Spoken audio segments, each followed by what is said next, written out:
കാരണം എൻ്റെ മകള് ഒരിക്കൽ ഇതുപോലെ ഏതെങ്കിലും ഒരു ലേണിംഗ് ആപ്പ് സബ്സ്ക്രൈബ് ചെയ്ത് കളയാം എന്നൊരു തോന്നലിൽ എന്നോട് ചോദിക്കാതെ തന്നെ ഗൂഗിളിൽ സെർച്ച് ചെയ്യുന്നു.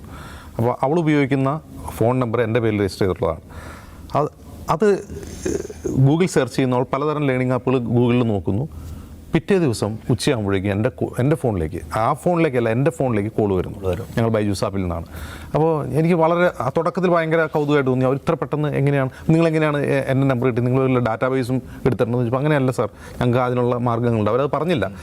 അത് സംഭവം ഇതാണ്, എവിടെ സെർച്ച് ചെയ്യുന്നത് അവർക്ക് കിട്ടുന്ന രീതിയിൽ അവരെന്തോ ടെക്നിക്കൽ കാര്യങ്ങൾ ചെയ്യുന്നുണ്ട്. ഇത് വിളിച്ച് പറഞ്ഞപ്പോൾ ഇവർ ആദ്യത്തെ സംസാരം തന്നെ, ഇത് എക്സിക്യൂട്ടീവ് സംസാരം ആദ്യത്തെ ഒരു തവണയല്ല, ഞാൻ വൈകിട്ട് വീണ്ടും വിളിക്കുന്നു. കുറച്ച് കഴിഞ്ഞപ്പോൾ എനിക്കതിലൊരു റോങ് ഫീൽ ചെയ്യുന്നു. അതിൻ്റെ കാരണം എന്താണെന്ന് വെച്ചാൽ, സാറിൻ്റെ കുട്ടി ഈ ആപ്പ് സബ്സ്ക്രൈബ് ചെയ്തില്ലെങ്കിൽ അവൾക്ക് സംഭവിക്കാൻ പോകുന്ന കാര്യങ്ങളെ പറ്റി നമ്മൾ ഭീഷണിപ്പെടുത്തുകയാണ് ചെയ്യുന്നത്. ഇങ്ങനെ സംഭവിക്കും, അങ്ങനെ സംഭവിക്കും, കുട്ടി പുറകോട്ടേക്ക് പോകും. അപ്പോൾ തന്നെ എനിക്ക് സംശയം തോന്നി. ഞാനപ്പോൾ തിരിച്ച് ചോദ്യങ്ങൾ ചോദിക്കാൻ തുടങ്ങി. ഈ ചോദ്യം ചോദിക്കാൻ തുടങ്ങി കഴിഞ്ഞപ്പോൾ അവർ കുറച്ചൊന്ന് ഒതുങ്ങി, പിന്നെയും വിളിക്കുകയാണ്. അതായത് വളരെ അഗ്രസീവായിട്ടുള്ള ഒരുതരം ഈ ക്യാൻവാസിങ് സിസ്റ്റമാണ് ഇവരുടെ എക്സിക്യൂട്ടീവുകളെ പഠിപ്പിക്കുന്നത്. ഇതിലേറ്റവും പ്രധാനപ്പെട്ട പ്രശ്നം, ഞാൻ ഈ ബൈജൂസിനെതിരെ ഉയർന്നിട്ടുള്ള ഒരുപാട് പരാതികൾ പരിശോധിച്ചു. വാർത്തകൾ വരുന്നുണ്ട് 2017 മുതൽ തന്നെ. അതിൽ ഏറ്റവും പ്രധാനപ്പെട്ട, ഏറ്റവും കൂടുതൽ പേരൻസ് പറയുന്ന കാര്യം, നമ്മളെ സമ്മർദ്ദത്തിലാക്കി അവർ സബ്സ്ക്രൈബ് ചെയ്യിപ്പിക്കുക എന്നുള്ളതാണ്. ഞാൻ സബ്സ്ക്രൈബ് ചെയ്തില്ല, എനിക്കത് തുടക്കത്തിൽ തന്നെ റോങ് ഫീൽ ചെയ്തുകൊണ്ട്, തോറ്റാലും കുഴപ്പമില്ല, കുട്ടി പഠിച്ചില്ലെങ്കിലും കുഴപ്പമില്ല, അത് വേണ്ട എന്ന് തന്നെ തീരുമാനിച്ചു. അത് ഏറ്റവും പ്രധാനപ്പെട്ട കാര്യം, ഈ പരാതിക്കാർ ഉന്നയിക്കുന്ന പ്രധാനപ്പെട്ട കാര്യം, സബ്സ്ക്രൈബ് ചെയ്ത് കഴിഞ്ഞിട്ട് നമ്മൾ അകപ്പെടുന്ന ഒരുതരം സമ്മർദ്ദമാണ്. എങ്ങനെയാണെന്ന് വെച്ചാൽ, ഇവർ കുട്ടികളോട് ചോദിക്കുന്നത്, ഇവർ ടെസ്റ്റ് ചെയ്യുന്ന കുട്ടികളോട് വളരെ ടഫായിട്ടുള്ള ക്വസ്റ്റ്യൻ വെച്ചിട്ടാണ്. അപ്പോൾ വളരെ ടഫായിട്ടുള്ളൊരു ക്വസ്റ്റ്യൻ വെച്ച് കുട്ടികളോട് ടെസ്റ്റ് ചെയ്യും. അതിൽ കുട്ടി പരാജയപ്പെടുകയോ മാർക്ക് കുറയുകയോ ചെയ്യുമ്പോൾ നമ്മളെ അടുത്ത അവരുടെ പാക്കേജ് സബ്സ്ക്രൈബ് ചെയ്യാൻ വേണ്ടി നമ്മൾ സമ്മർദ്ദത്തിലാക്കുകയാണ്. കണ്ടോ, നിങ്ങളുടെ കുട്ടി ഇത്ര മോശമാണ്, ഈ ചോദ്യത്തിന് ഉത്തരം പറയാൻ കഴിയുന്നില്ല എന്ന് പറയുമ്പോൾ ഒരു സാധാരണ ഒരു മിഡിൽ ക്ലാസ് പേരൻറ്റിനുണ്ടാവുന്ന എല്ലാ ഇമോഷണൽ ദൗർബല്യങ്ങളെയും ചൂഷണം ചെയ്യുന്ന ഒരു കമ്പനിയായി അത് മാറി എന്നുള്ളതാണ് ഒന്നാമത്തെ പോയിന്റ്. രണ്ടാമത്തെ പോയിന്റ്, വളരെ മോശം കസ്റ്റമർ കെയർ സർവീസ് ആയിരുന്നു അവരുടേത്. ഇത് അൺസബ്സ്ക്രൈബ് ചെയ്തിട്ട് പിന്നീട് റീഫണ്ടൊക്കെ ചോദിക്കുമ്പോൾ ഒരു മറുപടിയും ഇല്ല എന്ന പരാതിയും വ്യാപകമായിരുന്നു. മൂന്നാമത്തെ കാര്യമായി എനിക്ക് തോന്നുന്നത്, കോവിഡ് വന്നതിന് ശേഷം, കോവിഡ് സമയത്താണുള്ള ഈ ലേണിങ്ങിൻ്റെ ഏറ്റവും പുഷ്കലകാലം എന്ന് പറയുന്നത്. എല്ലാവരും കുറേ അധികം മറ്റ് ആപ്പുകളും വന്നു. ബൈജൂസിന് വേറെ കോമ്പറ്റീറ്റേഴ്സ് ഉണ്ടായി. പക്ഷേ ബൈജൂസ് അപ്പോഴത്തേക്കും ലോകമാകമാനം വ്യാപിച്ചിരുന്നു. അവർ ഈ പറയുന്ന 2020 ശേഷം 9-10 കമ്പനികൾ ടേക്ക് ഓവർ ചെയ്തു. അവർ വിദേശത്തു നിന്നുൾപ്പെടെ ഇൻവെസ്റ്റ്മെൻറ്റ് ക്ഷണിച്ചു. ധാരാളം കമ്പനികൾ അവരിൽ ഇൻവെസ്റ്റ് ചെയ്യാൻ തയ്യാറായി എന്നൊക്കെയാണ് പറയുന്നത്. പക്ഷേ ഈ ടെക് വേൾഡും അതുപോലെ ബിസിനസ് വേൾഡുമായി ബന്ധപ്പെട്ട ആളുകൾ പറയുന്നത്, അവരുടെ ഏറ്റവും പ്രധാനപ്പെട്ട പരാജയത്തിൻ്റെ തുടക്കം എന്ന് പറയുന്നത് അവർ ഈ ടേക്ക് ഓവർ ആണെന്നാണ് പറയുന്നത്. കാരണം ഇവരെക്കാൾ വലിയ കമ്പനികൾ ഉൾപ്പെടെ, ഇപ്പോൾ വൈറ്റ് ഹാറ്റ് ജൂനിയർ ഉള്ള വലിയ കമ്പനികൾ ഇവരെ ടേക്ക് ഓവർ ചെയ്യുന്നു. ആകാശ് ടേക്ക് ഓവർ ചെയ്യുന്നു ഇന്ത്യയിൽ തന്നെയുള്ള. അപ്പോൾ ആ ടേക്ക് ഓവർ ഇവർക്ക് താങ്ങാൻ പറ്റുന്നതായിരുന്നില്ല. അപ്പോൾ ആ ടേക്ക് ഓവറിന് വേണ്ടി അവർ കൂടുതൽ ഇൻവെസ്റ്റ്മെൻറ്റ് വിദേശത്ത് നിന്ന് കൊണ്ടുവരാൻ ശ്രമിക്കുന്നു. ഈ ടേക്ക് ഓവറാണ് ഈ കമ്പനിയെ ദുർബലപ്പെടുത്തിയതെന്നുള്ളതാണ് ഒരു നിരീക്ഷണം. മറ്റൊന്ന്, വേറെയും കോമ്പറ്റീറ്റേഴ്സും ഉണ്ട്, അതും പറയുന്നുണ്ട്. മൂന്നാമത്തെ കാര്യം, ഈ പറയുന്ന കസ്റ്റമർ സാറ്റിസ്ഫാക്ഷൻ എന്ന് പറഞ്ഞാൽ വളരെ പ്രധാനപ്പെട്ട കാര്യമാണ്. നമ്മൾ എന്ത് ബിസിനസ് നടത്തിയാലും ഒരു മിനിമം എത്തിക്സ് വേണം. ഇവർ ശരിക്കും ഒരുതരം കൊള്ളയാണ് നടത്തിക്കൊണ്ടിരുന്നത്. മറ്റൊന്ന്, ഈ കസ്റ്റമറുടെ സാറ്റിസ്ഫാക്ഷനെ പറ്റി ഇവർക്ക് യാതൊരു ബോധ്യമില്ലെന്ന് മാത്രമല്ല, വലിയ തോതിൽ അങ്ങനെ അവർ ലാഭം കൊയ്തിട്ടുണ്ട് എന്നുള്ളതാണ്. മൂന്നാമത്തെ കാര്യം, നമ്മൾ ടേക്ക് ഓവറിന് വേണ്ടി കൂടുതൽ ഇൻവെസ്റ്റ്മെൻറ്റ് ക്ഷണിക്കുക. അതാണ് ഇപ്പോൾ കഴിഞ്ഞ ദിവസം ദുബായിൽ നടന്നിട്ടുള്ളൊരു നിക്ഷേപകരായിട്ടുള്ള കൂടിക്കാഴ്ചയിൽ ഇദ്ദേഹം കരഞ്ഞു എന്നാണ് പറഞ്ഞത്. അവർ പൊളിയാൻ പോകണമെന്ന് പറഞ്ഞിട്ട്. കാരണം അല്ലെങ്കിൽ തന്നെ സ്വാഭാവികമായി ലാഭം ഉണ്ടാകുന്ന ഒരു കമ്പനിയാണ് ബൈജൂസ്. സ്വാഭാവികമായി വളർച്ചയുള്ളൊരു കമ്പനിയാണ്. അതിന് അസ്വാഭാവികമായി വളർത്താൻ വേണ്ടി കൂടുതൽ നിക്ഷേപം വരുത്തുമ്പോൾ ഉണ്ടാകുന്ന പ്രശ്നങ്ങളാണ്. അവർ ടേക്ക് ഓവർ ചെയ്ത് കഴിഞ്ഞു, വരാൻ ഉദ്ദേശിച്ച ഫണ്ട് വന്നില്ല, അതിൻ്റെ തിരിച്ചടികളാണ് കാണുന്നത്. പിന്നെ ഞാൻ വിചാരിക്കുന്നത്, ഈ അവരുടെ പ്രൊഡക്റ്റ് മോശമാണെന്നോ അങ്ങനെയൊന്നുമല്ല. ആ ഒരു ആശയം നല്ലതായിരുന്നു, അവരുടെ പ്രൊഡക്റ്റ് നല്ലതായിരുന്നു. പക്ഷേ അതിനെ വിൽക്കാൻ അവർ ശ്രമിച്ച രീതി ഒട്ടും ധാർമ്മികമായിരുന്നില്ല, വളരെ അധാർമികമായ രീതിയിലായിരുന്നു. ഇനിയും ഇത്തരത്തിലുള്ള ഈ ലേണിംഗ് ആപ്പുകൾക്ക് ഇനിയും സാധ്യതയുണ്ട്. ഇന്ത്യ അതിനൊരു വലിയ മാർക്കറ്റുമാണ്. കൂടുതൽ കമ്പനികൾ, ബൈജൂനെ പോലെ കൂടുതൽ കമ്പനികൾ വരുമെന്ന് തന്നെയാണ് പ്രതീക്ഷിക്കുന്നത്. ഒരു സാധാരണ തുടക്കം. ഞാൻ ജനിച്ചതും വളർന്നതും കണ്ണൂർ ജില്ലയിലെ അഴീക്കോട് ഗ്രാമത്തിൽ. ഞാൻ ആക്ച്വലി എല്ലാ മീറ്റിംഗ് തുടങ്ങുമ്പോഴും, ഇൻവെസ്റ്റർ മീറ്റിംഗ്സ് ആയാലും അതുപോലെ ഇമ്പോർട്ടൻറ്റ് മീറ്റിംഗ്സിലൊക്കെ ആദ്യം തന്നെ എപ്പോഴും പറയും, I come from a small village. പെട്ടെന്ന് തന്നെ അവർ ഇംപ്രസ്ഡ് ആവും.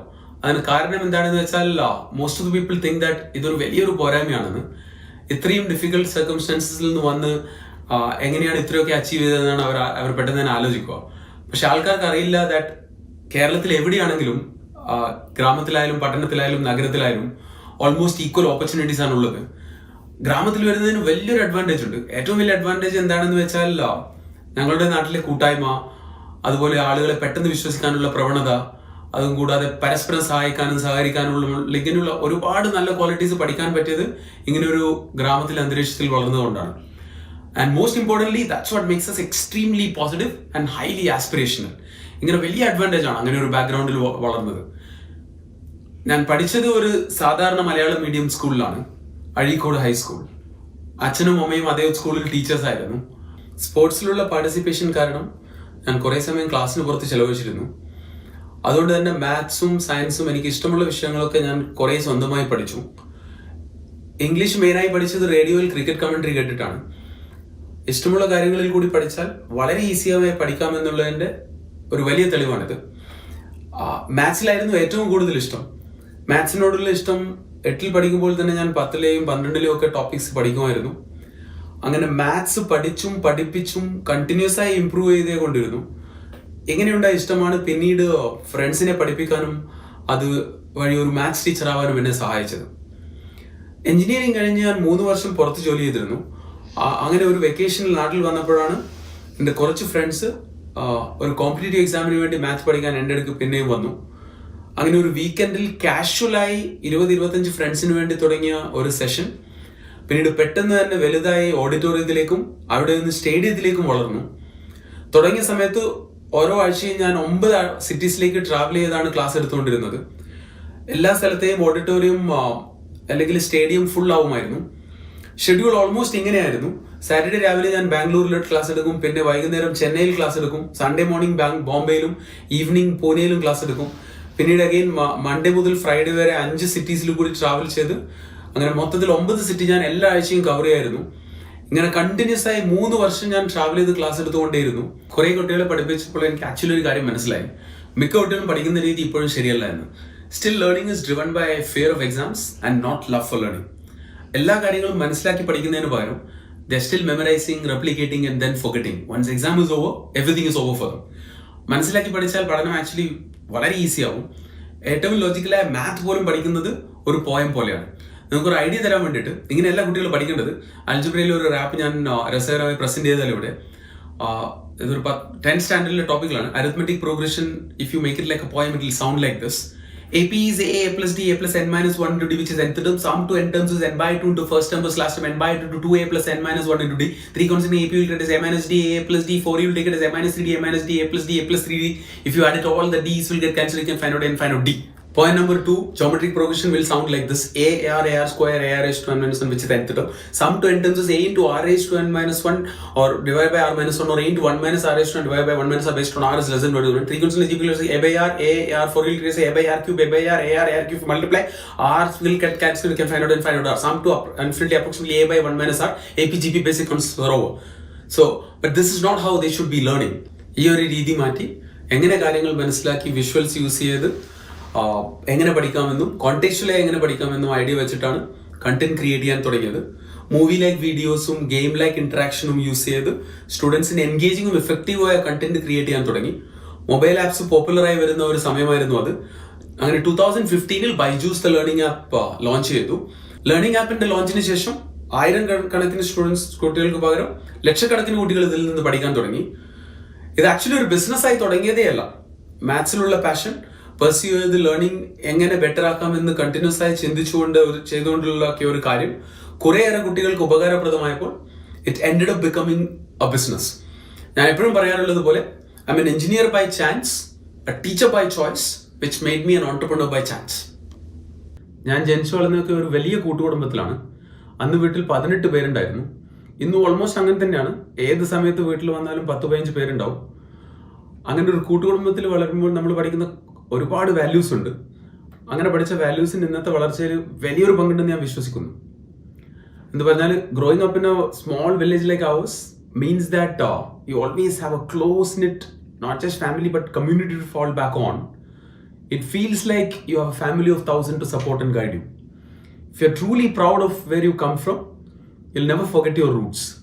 And that's what keeps you on the ground even when you are successful. Actually, ഒരു ഡിഫറൻസും ഇല്ല. Things that matter to you don't change because you have the tag of a billionaire. Money cannot get you everything. It's the little joys that matter in life. നമുക്ക് സന്തോഷം തരുന്ന കാര്യങ്ങളൊന്നും actually മാറുന്നില്ല. എപ്പോഴും ഒരു 5-star ഹോട്ടലിൽ നിന്ന് ഭക്ഷണം കഴിക്കുന്നതിനേക്കാളും സന്തോഷം നാട്ടിലെ സെയിം തട്ടുകടയിൽ നിന്ന് ചായയും പഴംപൊരിയും കഴിക്കുന്നതാണ്. കാശുള്ളതുകൊണ്ട് സന്തോഷം ഉണ്ടാവണമെന്ന് ഒരു നിർബന്ധമില്ല. Real happiness is when you have A fit body, calm mind and A house full of love. 2019 ഞങ്ങൾക്ക് നല്ലൊരു വർഷമായിരുന്നു. എങ്കിലും ഇത് ഒരു സക്സസ് ആണെന്ന് ഞാൻ വിശ്വസിക്കുന്നില്ല. ഞങ്ങളെ സംബന്ധിച്ചിടത്തോളം ഇനിയും ഒരുപാട് കാര്യങ്ങൾ ചെയ്യാനുണ്ട്. ഒരുപാട് കുട്ടികളിലേക്ക് ഇത് എത്തിക്കാനുണ്ട്. കുറെ കൂടി കുട്ടികളെ ഇങ്ങനെ പഠിക്കുന്നതിന്റെ അഡ്വാൻറ്റേജ് മനസ്സിലാക്കിപ്പിക്കാനുണ്ട്. എന്തുകൊണ്ടെന്നാൽ ഇന്നും ഭൂരിഭാഗം കുട്ടികളും പഠിക്കുന്നത് പരീക്ഷയെ പേടിച്ച് അല്ലെങ്കിൽ പാരന്റ്സിന്റെ നിർബന്ധം കൊണ്ടാണ്. ഈ ഒരു ചിന്താഗതിയിൽ മാറ്റം വരുത്തി പഠിക്കാനുള്ള ശരിയായ രീതി എങ്ങനെ പഠിക്കണമെന്നും പഠിക്കാനുള്ള ഇൻട്രസ്റ്റ് എങ്ങനെ വളർത്തിയെടുക്കാമെന്നും സബ്ജക്ട്സ് ഇഷ്ടപ്പെട്ട് പഠിക്കുന്നതിനുള്ള കൊണ്ടുള്ള അഡ്വാൻറ്റേജ് 2019 ഞങ്ങൾക്ക് നല്ലൊരു വർഷമായിരുന്നു. എങ്കിലും ഇത് ഒരു സക്സസ് ആണെന്ന് ഞാൻ വിശ്വസിക്കുന്നില്ല. ഞങ്ങളെ സംബന്ധിച്ചിടത്തോളം ഇനിയും ഒരുപാട് കാര്യങ്ങൾ ചെയ്യാനുണ്ട്. ഒരുപാട് കുട്ടികളിലേക്ക് ഇത് എത്തിക്കാനുണ്ട്. കാര്യം എന്താണെന്ന് വെച്ചാൽ ലക്ഷക്കണക്കിന് കുട്ടികളെ എങ്ങനെ മെച്ചപ്പെട്ട രീതിയിൽ പഠിക്കാമെന്നും അതുപയോഗിച്ച് ഭാവിയിലെ ഇനിയും ഡിഫൈൻ ചെയ്യപ്പെടാത്ത ജോലികൾ ചെയ്യുന്നതിന് അവരെ എങ്ങനെ പ്രാപ്തരാക്കാം എന്നുള്ളതുമാണ്. എന്തുകൊണ്ടെന്നാൽ 21st century illiterates are not the ones who can't read and write. They are the ones who can't learn, unlearn and relearn. Next generation ഈ ഒരു രീതിയിൽ പഠിക്കാൻ പറ്റിയാൽ അത് അവർക്ക് വളരെ ഉപകാരപ്രദമായിരിക്കും. അത് അവരുടെ ഫാമിലീസിനെ ഹെൽപ്പ് ചെയ്യും. അതിലുപരി രാജ്യത്തിന്റെ പുരോഗതിക്ക് ഹെൽപ്പ് ചെയ്യും. ഒരു കാര്യം കൂടി എനിക്ക് പറയാനുണ്ട്. ഞങ്ങൾ രണ്ടാളും ഒരാൾ ടീഷർട്ട് ഇട്ട് ഒരാൾ സൂട്ട് ഇട്ട്, പക്ഷെ ഞങ്ങളുടെ ബ്രാൻഡ് അംബാസിഡേഴ്സ് ഞങ്ങൾ തന്നെയാണ്. ഞങ്ങൾ വേറെ ആരെയും കൊണ്ടുവന്നിട്ട് ഞങ്ങളുടെ കമ്പനിയുടെ ബ്രാൻഡ് അംബാസിഡർ ആവണില്ല. ഞാനും എന്റെ സഹോദരൻ ബൈജുവും ഞങ്ങളുടെ കമ്പനിയുടെ ബ്രാൻഡ് അംബാസിഡർ ഞങ്ങൾ തന്നെയാണ്. അല്ലേ മിസ്റ്റർ ബൈജു?